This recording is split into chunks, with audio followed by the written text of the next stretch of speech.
The Chinese Communist Party will convene its National Party Congress later this year. We don't know when yet. They haven't told us. My guess is sometime in October or November. In this video, I want to talk about what is actually the National Party Congress and how it fits into China's political system and the party's politics. I'm not going to talk about the upcoming 20th Party Congress specifically. I'll leave that for later occasions. Rather, I want to provide you with the background knowledge necessary to understand the institution and the process that is the Party Congress. So, first thing first, some terminologies. The formal name is the National Congress of the Communist Party of China. You had the number before it. So, the next one is the 20th Party Congress of the Communist Party of China, and the one before it, you guessed it, was the 19th National Congress of the Communist Party of China, which was held in October 2017. Second, normally people just say Party Congress to mean the National Party Congress, but there are party congresses at every level in the party hierarchy, so including for party organizations of provinces, autonomous regions and municipalities directly under the central government, so Shanghai and Beijing, for example, and at lower levels too. Third, some people mix up party and state. The Party National Congress is a party body, while the National People's Congress is a state body. Right, the first is the top party body, and the latter is the highest organ of state power in China's national legislature. The best way to think about it is that the party controls the state, but there is a formal and theoretical separation between the two, albeit sometimes blurry, between the party on the one hand and the state on the other. So don't mix up the Party Congress with the National People's Congress. And finally, Party Congress is both a body and an event. And what do I mean by that? So as a body, it is formally constituted with delegates and vested with powers and functions by the party constitution. It is also an event in the sense that this body meets over a period of time, so usually 7 days and usually in Beijing. Okay, so with that cleared up, let's look closer at what is actually a National Party Congress. Right, a National Party Congress is the leading body of the Communist Party, meaning that it is vested with the highest authority of any party organization under the party constitution. The Communist Party is organized according to the Leninist idea of democratic centralism, and a core tenet of this idea as applied to the governance of the party is that individuals must obey the organization, that is the party organization that they belong to, and lower level party organizations must obey higher level party organizations. So given that the National Party Congress is formally the highest level party body, all party members and organizations must defer to it. So it says clearly in the party constitution. Of course, this is in principle. I mean, in the real world, things are more complex, and the formal rules are complicated by political realities. The National Party Congress has around 2,300 delegates elected by the party membership of around 95 million.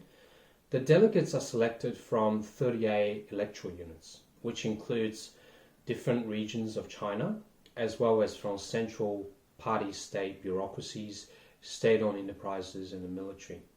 According to the party constitution, the Congress must meet at least once every 5 years. Under some conditions, it can meet earlier, such as when the Central Committee deems it necessary. But the period between one Congress and the next, it can't be more than 5 years. In terms of functions and powers, the National Party Congress can examine reports of the Central Committee, which exercises the Congress's powers and functions when the Congress is not in session. And it can also examine the reports of the Central Commission for Discipline Inspection. So this is the powerful party discipline watchdog. The Congress can discuss and decide major issues concerning the party, and it can also revise the party constitution, like what we had in 2017 when the party constitution was amended to add Xi Jinping thought on socialism with Chinese characteristics in the new era, a mouthful, as one of the leading ideologies. And last but not least, it can elect the Central Committee and the Central Discipline Commission for discipline inspection. The election of the Central Committee is the most important function of the Congress, in my opinion, because that's essentially the power to decide who becomes the party elite and who becomes the party leadership. So this flows into how the National Party Congress fits into China's political system and the 5-year political cycle of the party neatly. At each National Party Congress, the delegates elects a Central Committee consisting of 205 members and 171 alternate members. Alternate members are just players on the bench, so to speak. So when a member dies, retires, or is removed from the office for whatever reason, then the alternates would replace them. The Central Committee exercises the power of the Party Congress when it is not in session. So usually between that 5-year period. And it does so including through its plenary sessions, which happens around once a year. So the last one we saw, the last Central Committee plenum we saw was the 6th plenum of the 19th Central Committee. That is a Central Committee elected by the 19th National Party Congress. And that was back in November. And you may remember that the Central Committee adopted the so-called Third History Resolution, lionizing Xi's achievement of the last decade and seeing praise to the historical significance of his thought. Okay, so the Central Committee, once elected, then selects 25 among its members to form the Central Political Bureau, so that's known as the Politburo. The Central Committee also selects 7 of the 25 members of the Politburo to form the Politburo Standing Committee. So these 7 people are the most powerful individuals in the Communist Party, and they effectively run China from day to day. The Central Committee also elects the General Secretary, who, as you will know, is Xi Jinping at the moment. So what you have is a concentration of power each step up, from the party as a whole with 95 million members to the National Party Congress with its 2,300 delegates, to the Central Committee with 200 members and 100 something alternates, and to the Politburo with 25 members and Politburo Standing Committee with 7 members headed by the General Secretary. Okay, hope that's all clear. It actually took me a quite long time to understand it all. So I hope that's clear. So let's now talk about the 5-year cycle from one party congress to the next. And in this case, let's use the example of the 18th and 19th party congresses.